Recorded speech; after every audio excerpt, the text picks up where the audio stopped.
नमस्कार. स्वरमेघ आर्ट फाउंडेशनचे श्री मनीषजी उपाध्याय सर यांची मी खूप खूप आभारी आहे. मला इतका इथे बोलावून सन्मान केला माझा, त्याच्याबद्दल काही गोष्टी मला तुमच्यासोबत शेअर करायला आवडेल.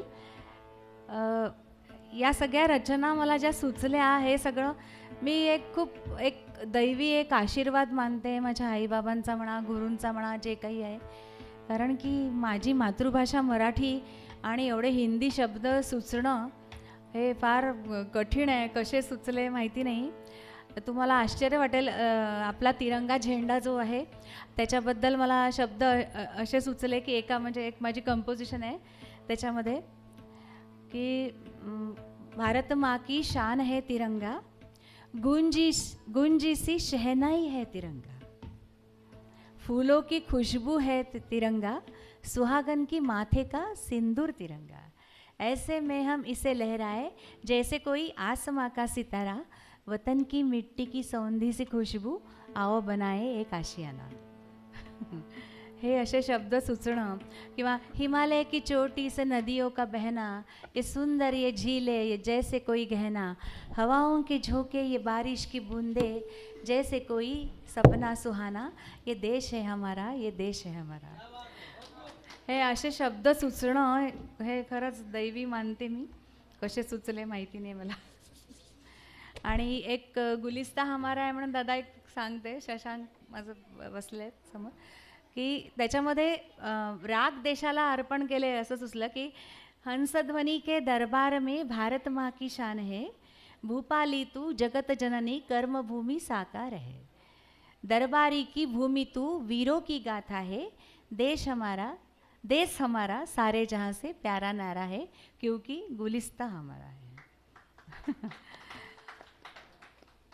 चला, मी आज तुम्हाला एक रागमाला ऐकवते माझी. याच्यामध्ये सरस्वतीला सगळं अर्पिलेले राग आहेत सगळे.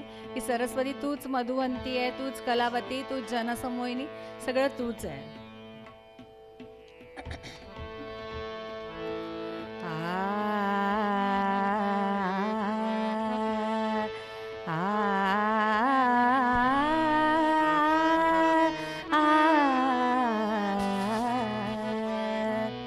सरस्वती माता,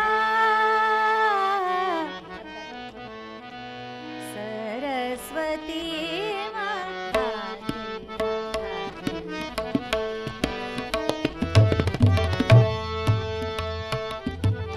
सरस्वती माता,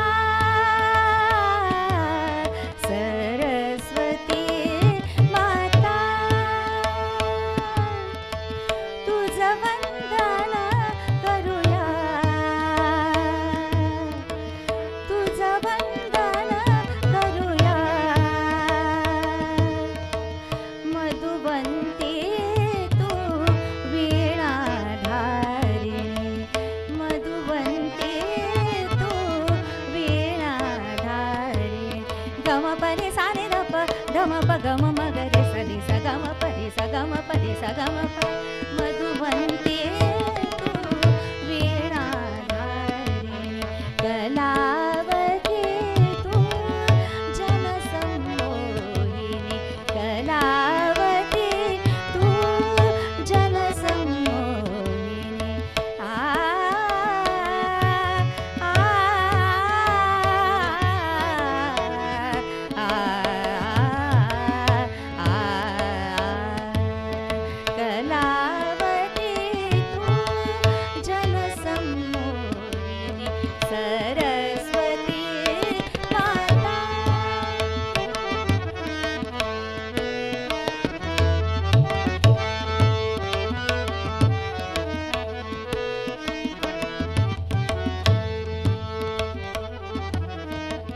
हंसध्वनी तू हंसवाहिनी, हंसध्वनी तू हंसवाहिनी, गान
परमेश्वरी मधनि सा